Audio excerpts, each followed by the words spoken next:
सभी को प्रणाम, नमस्कार, सुप्रभात।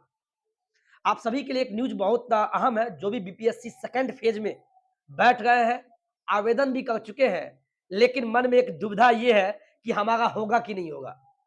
चूँकि आपने पढ़ाई भी कर रखी है, आपने पढ़ाई भी कर रहे हैं, आप सेट भी बना रहे हैं, फिर भी तो टेंशन तो होता होगा कि मेरा सीट होगा कि नहीं होगा। सबसे पहले इस दुविधा को हटा लें। ऐसा इसलिए बोल रहे हैं, मैं आपके सामने कुछ आंकड़े प्रस्तुत करने वाला हूँ कि 1 से 5वीं में कितने अभ्यर्थियों ने फॉर्म डाला, मध्य विद्यालय छठी से 8वीं में कितने साथियों ने फॉर्म डाला, 9वीं से 10वीं में कितने अभ्यर्थियों ने फॉर्म डाला, 11वीं से 12वीं में कितने अभ्यर्थियों ने फॉर्म डाला।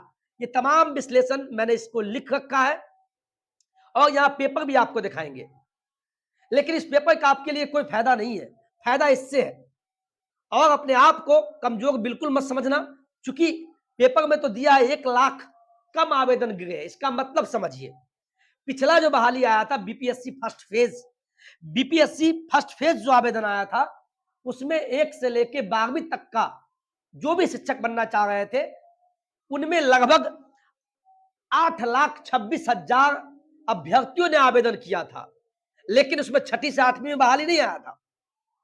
उस समय 1 to 5 में सीटों की संख्या ज्यादा थी, लेकिन इस बार जो बहाली आई है 1 से लेके 12वीं तक का, जिसमें जो आवेदन गिरे हैं, तो फर्स्ट फेज से 1 लाख कम आवेदन गिरे हैं, वही पेपर में लिखा हुआ है। तो 1 लाख कम आवेदन कितना, इस बार बीपीएससी सेकंड फेज में जो आवेदन गिरे हैं 7,32,778 आवेदन गिरे हैं, यही पेपर में लिखा हुआ है। इस आंकड़ा से आपको घबराना नहीं है। अब चलते हैं 1 to 5 में। भाई, जो भी साथी 1 to 5 डीएलएड वाले साथी फॉर्म भरे हैं, लगभग 10,000 सीट पे बहाली आई है 1 to 5 में। इसमें जो आवेदन गिरे हैं 1 to 5 में, लगभग 1,10,000 के करीब आवेदन गिरे हैं। पिछले बार तो बहुत ज्यादा गिरा था। तो आपको अगर एक सीट लेना है तो आपको पढ़ना होगा, इस आवेदन पे नहीं जाना है, फिर भी आंकड़ा को जानना है। अब आते हैं मध्य विद्यालय छठी से 8वीं में, इस सेकंड फेज में कितना आवेदन हुआ है भाई, क्योंकि इसमें बीएड वाले भी बैठे हैं और जो डीएलएड के साथी है वो भी बैठे हैं। तो मध्य विद्यालय छठी से 8वीं में 32,000 जो पद आया है टोटल, उस पद के लिए लगभग 3.5 लाख आवेदन गिरे हैं। लेकिन एक चीज बता दे, जो छठी से 8वीं में बैठ गए वो 9वीं से 10वीं में भी बैठ गए। क्यों भाई? क्योंकि छठी से 8वीं में सीटेट का पेपर 2 निकाले हैं तो इसमें भी बैठेंगे, एसटीटी का पेपर 1 निकाले तो 9वीं 10वीं में बैठेंगे। यानी एक ही अभ्यर्थी 2-2 आवेदन किए हैं, तो इससे भी नहीं घबराना है। कंपटीशन कोई टफ नहीं है, आप एक सीट बस लेके निकल लीजिए, है ना। और इसके लिए सेट का प्रैक्टिस करते रहिए आप, बिल्कुल दिन रात। 1 से 5वीं वाले हो, छठी से 8वीं वाले आवेदन किए हो, वो भी मात्र सेट का प्रैक्टिस कीजिए, या 9वीं से 10वीं वाले वो भी सेट का प्रैक्टिस कीजिए, मात्र सेट का प्रैक्टिस कीजिए। जितना प्रैक्टिस करो उतना कीजिए। इसी बीच आप आते हैं 9वीं 10वीं और 11वीं 12वीं दोनों मिला के अगर ओवरऑल आंकड़ा है तो लगभग 2.25 लाख अभ्यर्थियों ने आवेदन किए हैं। और टोटल का 1 से 12वीं तक में जो आवेदन गिरे हैं 7,32,778 आवेदन हुए हैं। यानी लगभग 7.5 लाख अभ्यर्थियों ने आवेदन किया है। इस मैदान जंग में एक सीट अगर सुनिश्चित करना है तो आपको 9 दिन बचे हैं, और आने वाले 1 से 2 दिसंबर, अगले महीना के 1 से 2 दिसंबर के बीच आपका एडमिट कार्ड पब्लिश कर दिया जाएगा। उसमें आपको आपका सेंटर बताया जाएगा। तो 1 से 2 दिसंबर के बीच आपके आवेदन का जो भी मतलब 1 से 2 दिसंबर के बीच आपका एडमिट कार्ड आ जाएगा।